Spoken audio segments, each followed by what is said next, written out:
যে ঠাকুরকে দুদণ্ড ধূপ দেবো সে কপাল আমার নেই। কেন মা, আপনার যত ইচ্ছে আপনি ঠাকুরকে মন প্রাণ দিয়ে ডাকুন, ঠাকুর আপনার সব ইচ্ছে পূরণ করবেন। এই এই এই দাঁড়া, কি ব্যাপার কি তোর? কোথায় গিয়েছিলিস? হ্যাঁ, ঘুরতে গিয়েছিলিস না? মুখ দেখে বোঝা যাচ্ছে খুব আনন্দ করে ফিরেছিস। আর আমার ছেলেটা সে সারাদিন খাচ্ছে। কি হয়েছে, কি ব্যাপার কি? মা, বৌদি তো এসব বাড়িতে এলো, সারাদিন ঘরে ছিল না, একটু রেস্ট নিক বৌদি। তুই চুপ কর একদম, যা শাকটা ধুয়ে রাখ ওর দিকে যা। বৌদি রেস্ট নেবে, রেস্ট। আর এই যে মেয়ে, সকালবেলা যখন গেলে তখন দেখলাম যে মুখটা একেবারে কালবৈশাখীর মেঘ হয়ে আছে, আর এখন মুখটা শরতের আকাশ। এই আবার কাজে পরিবর্তন হলো, কি করে হলো মা? একটা দারুণ খবর আছে মা। কি খবর কি? আমি এই খবরটা সবার আগে আপনার ছেলেকে জানাতে চাই। তবে এটুকু বলতে পারি মা, একটা আনন্দের খবর আছে। আমি যাই ওপরে যাচ্ছি, শাড়িটা চেঞ্জ করে এসে রান্নাঘরে যাচ্ছি, খাবার বানাবো। আরে আনন্দের খবর তো বলে যা না, কি আবার কিছু গন্ডগোল পাকালো নাকি আমি বুঝতে পারছি না। কি ব্যাপার বলো তো মা? তো সেটাই বুঝতে পারছি না।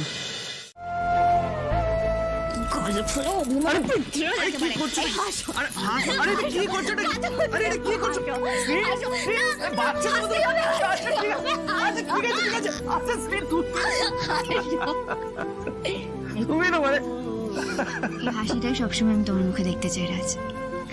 একটা দারুণ খবর আছে জানো, তুমি বলতে না যে রাতে আমরা একসঙ্গে সময় কাটাতে পারি না, এবার সেই দিন দূরে চলে যাওয়ার সময় এসে গেছে। কেন আমরা সকালেও একসাথে সময় কাটাতে পারি না? কিন্তু আমরা যা চাই সবসময় কি তা পাই রাজ? আমাদের সব স্বপ্ন কি পূরণ হয়? দেখো রাজ, তোমাকে আর আমাকে একটা না একটা চাকরি তো করতেই হবে। আর আমি যদি বলি যে আমি তোমার স্বপ্নটা পূরণ করে দেবো, তখন মানে মানে আমরা যদি একসাথে কাজ করি কেমন হয়?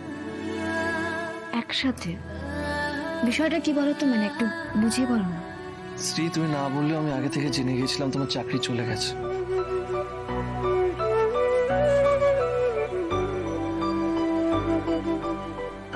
মা আমাকে বলে দিয়েছিল, আর কথায় কথায় এই ব্যাপারটা বিপাশা ম্যাডামও জানতে পারে। তারপরে যেটা হয়েছে না, আমি তোমাকে বলে বোঝাতে পারবো না। বিপাশা ম্যাডাম তোমাকে চাকরি অফার করেছেন, বুঝলে?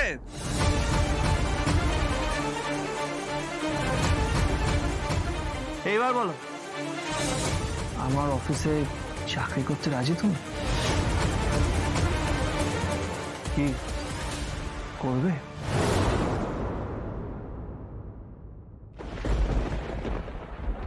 কি ভাবছো? মানে একবার ভেবে দেখেছো তুমি যদি এই চাকরিটা জয়েন করো তাহলে কি হতে পারে?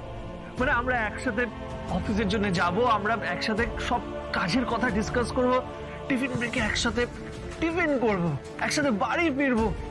উফ, মানে 24টা ঘন্টা একসাথে থাকবো। আমি তো ভেবেই।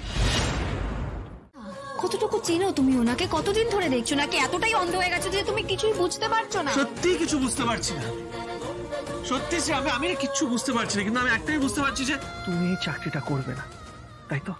না,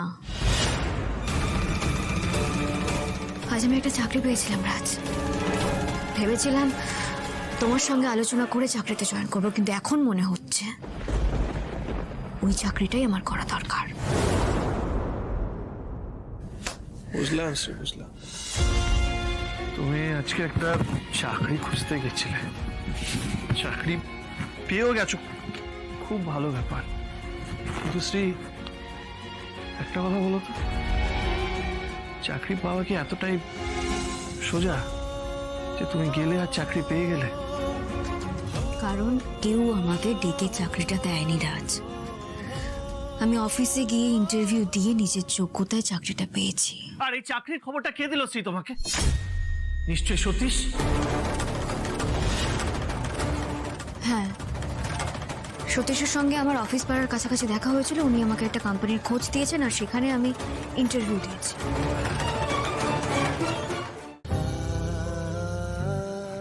সব বুঝলাম। মানে এই জব মার্কেটের ব্যাপারে আমার থেকে ভালো তো তুমি জানো। চাকরির খবর পেলে, গিয়ে ইন্টারভিউ দিলে, আবার সেই দিনই তোমার চাকরিটা হয়ে গেল। এটাই বলতে চাইছো তো তুমি? বাহ শ্রী বাহ, আমার সত্যি আর কিছু বলার নেই। এই শোনো, না না ঠিক আছে।